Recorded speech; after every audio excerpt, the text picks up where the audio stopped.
എൻ്റെ പ്രിയ സഹോദരങ്ങൾ, ഒരു അമ്മയല്ല, അതിനേക്കാളൊക്കെ ഉപരി സ്വർഗത്തിലെ ദൈവം എന്നെയും നിങ്ങളെ സ്നേഹിക്കുന്ന ഒരു അപ്പനുണ്ടെന്ന്.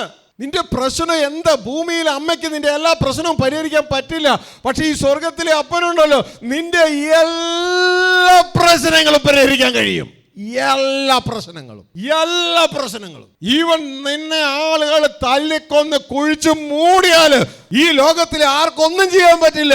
പക്ഷെ നിന്റെ അപ്പനെ മരണത്തിന്റെ മേൽ ജീവന്റെ മേലൊക്കെ അധികാരമുള്ള അപ്പൻ നമ്മളെ അവിടെ നിന്ന് എഴുന്നേൽപ്പിക്കും. ഇതിന്റെ തെളിവാ തന്റെ പുത്രനെ ഇവിടുത്തെ സഭക്കാരെല്ലാം കൂടി അടിച്ച് കള്ളക്കേസിൽ കുടുക്കി പുറത്താക്കി ചാട്ടവര കൊണ്ട് അടിച്ച് തുപ്പി കള്ളനായ ബറാബാസിനെ ഞങ്ങൾക്ക് തന്നാലും കുഴപ്പമില്ല, ഈ ജീവന്റെ നായകനെ ക്രൂശിച്ചോ എന്ന് പറഞ്ഞ സഭക്കാരെല്ലാം കൂടെ, അന്നത്തെ ആരാധനക്കാരെല്ലാം കൂടെ യേശുവിനെ ഏൽപ്പിച്ചു കൊടുത്തു. യേശു മിണ്ടാതെ കിടന്നു, സകലത് അപ്പന്റെ കയ്യിൽ ഏൽപ്പിച്ചു.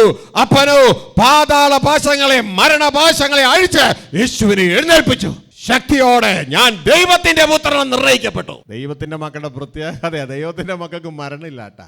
ആരെങ്കിലും നിങ്ങളെ തല്ലിക്കൊന്നാലും അത് ശരിക്കും പറഞ്ഞാൽ സ്വർഗത്തിലെ ദൈവം അവരെ നോക്കി ചിരിക്കുന്നു. ചാർലി ചാപ്ലിന്റെ പടം കണ്ടതുപോലെയാ ദൈവത്തിന്. ഒരു എക്സാമ്പിൾ പറഞ്ഞതേ ഉള്ളൂ. നമ്മൾ ചാർലി ചാപ്ലിന്റെ കടം കാണാൻ പോകത്തില്ലേ, ചിരിക്കുകയല്ലേ. ദൈവത്തിന്റെ വചനം സങ്കീർത്തനം 2 പറയുന്നു, ഭൂമിയിലെ രാജാക്കന്മാരെല്ലാം ചേർന്ന് യഹോവയ്ക്ക് അവന്റെ അഭിഷിക്തനും വിരോധമായി പല കൈകളും പല സൂത്രങ്ങളും കാണിക്കുന്നു. ദൈവത്തിന്റെ വചനം എഴുതി വെച്ചിരിക്കുക, ദൈവം അവരെ നോക്കി ചിരിക്കുന്നു. ദൈവം അവരെ നോക്കി. അപ്പൊ ദൈവത്തിന് ഈ കാണിക്കുന്ന കാട്ടായൊക്കെ എന്തായിട്ട് തോന്നണേ? തമാശ. ദൈവമക്കൾക്കും ദൈവത്തിന് എതിരെ കാണിക്കുന്ന കാട്ടായങ്ങൾ മുഴുവൻ ദൈവത്തിന് തമാശയാ.